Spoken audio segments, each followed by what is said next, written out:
નમસ્કાર વિદ્યાર્થી મિત્રો, આજે આપણે ધોરણ 12 સમાજશાસ્ત્ર વિષયની અંદર બોર્ડ પરીક્ષા 2025 માટેના મોસ્ટ આઈએમપી પ્રશ્નો જવાબ સાથે સેક્શન બીના એટલે કે એક વાક્યના પ્રશ્નોની તૈયારી કરીશું. તો જોઈએ તો સૌપ્રથમ આપણે નમૂનારૂપ અલગ અલગ પેપર લીધા છે. એમાં પહેલું પેપર છે, એનો પહેલો જ પ્રશ્ન, ડૉક્ટર જીએસ પૂર્વે આપેલ રાષ્ટ્રીય એકતાની વ્યાખ્યા આપો. તો કે ડૉક્ટર જીએસ પૂર્વે રાષ્ટ્રીય એકતાની મનોવૈજ્ઞાનિક અને શૈક્ષણિક સ્વરૂપમાં સમજાવતા જણાવે છે કે રાષ્ટ્રના લોકોમાં એકતા, દૃઢતા અને સંબંધતાના ભાવના સામેલ છે, જેમાં લોકોના હૃદયમાં સામાન્ય નાગરિકની ધારણા તથા વફાદારીની ધારણાની ભાવના સાથે જોડાયેલી છે. બીજું, આદિવાસીઓને બંધારણમાં કયા નામથી ઓળખવામાં આવે છે? તો આદિવાસીઓને બંધારણમાં અનુસૂચિત જનજાતિ તરીકે ઓળખવામાં આવે છે.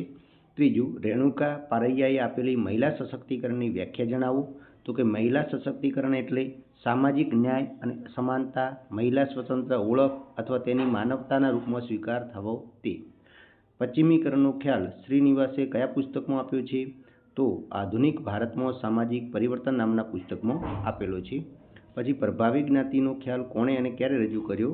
તો એ ડૉક્ટર એમ શ્રીનિવાસે ઈસવીસન 1955માં the social system of a Mysore village નામના પુસ્તકમાં રજૂ કર્યો છે. પછી WWWનું પૂરું નામ શું છે? તો વર્લ્ડ વાઇડ વેબ છે. પછી નિસ્તબે આપેલી સામાજિક આંદોલનની વ્યાખ્યા જણાવો. તો કે સામાજિક ચળવળને ચોક્કસ ધ્યેય હોય છે. આ ધ્યેય તે સામાજિક માળખામાં પરિવર્તન લાવવાનું હોય છે. પછી DDOનું પૂરું નામ જણાવો. તો DDO એટલે જિલ્લા વિકાસ અધિકારી એટલે કે ડિસ્ટ્રિક્ટ ડેવલપમેન્ટ ઓફિસર થાય છે. ઓનર કિલિંગ કોને કહેવાય છે?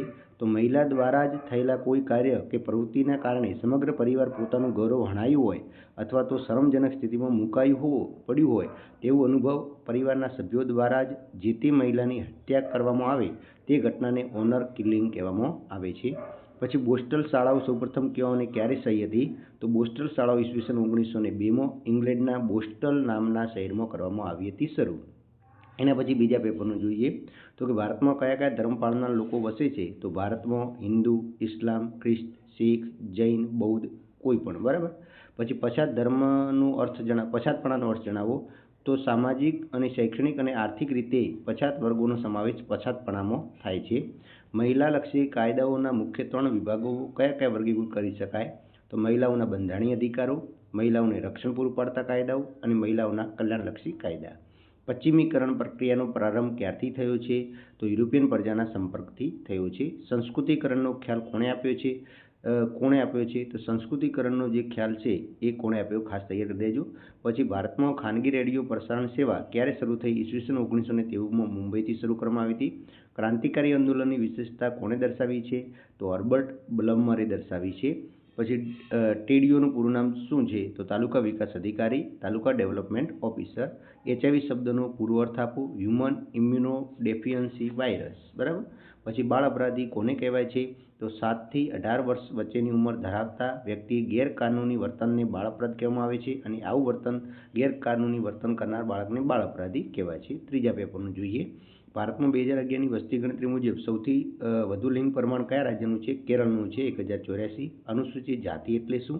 તો અનુસૂચિત જાતિ એ કોઈ એક જાતિ કે જ્ઞાતિ માટે વપરાતું નથી, પરંતુ કેટલીક જ્ઞાતિઓનો તેમના સામાજિક, આર્થિક અને સામાજિક પછાતપણાના કારણે એક જૂથમાં ભેગી કરી જે વર્ગ બનાવવામાં આવ્યો છે તેને અનુસૂચિત બનાવી તે વર્ગનું અપાયેલું સમૂહવાચક નામ છે. ભારતમાં મહિલા સશક્તિકરણ ક્યારે ઘડાઈ? 2001માં ઘડાઈ હતી. આ અભૌતિક સંસ્કૃતિમાં કઈ બાબતનો સમાવેશ થાય? તો ચિત્રકલા, નૃત્યકલા, જ્ઞાન, ભાષા વગેરે. ભૌતિક સંસ્કૃતિમાં કઈ આવે? તો ફર્નિચર, યંત્રો, મકાનો વગેરે. સમૂહ સંચાર કોને કહેવાય છે?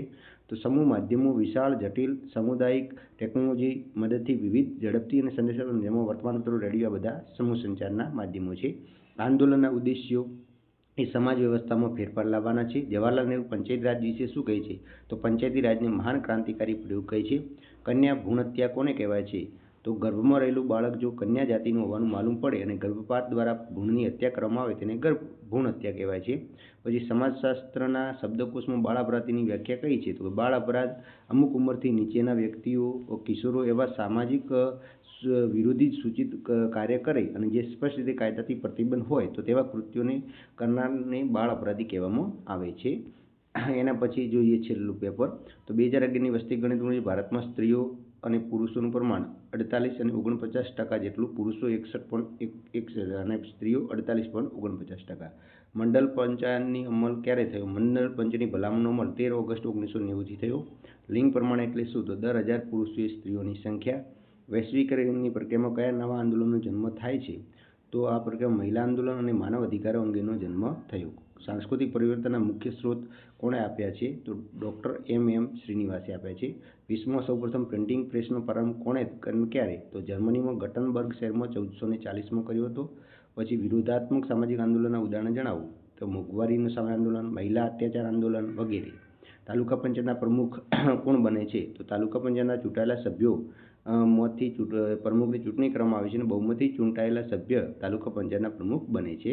પછી પ્રાથમિક શાળાઓના પ્રમાણિત શાળાઓના પ્રકાર 2 છે: જુનિયર પ્રમાણિત શાળા અને સિનિયર પ્રમાણિત શાળા. આઈ હોપ કે આ વિડીયો તમને પસંદ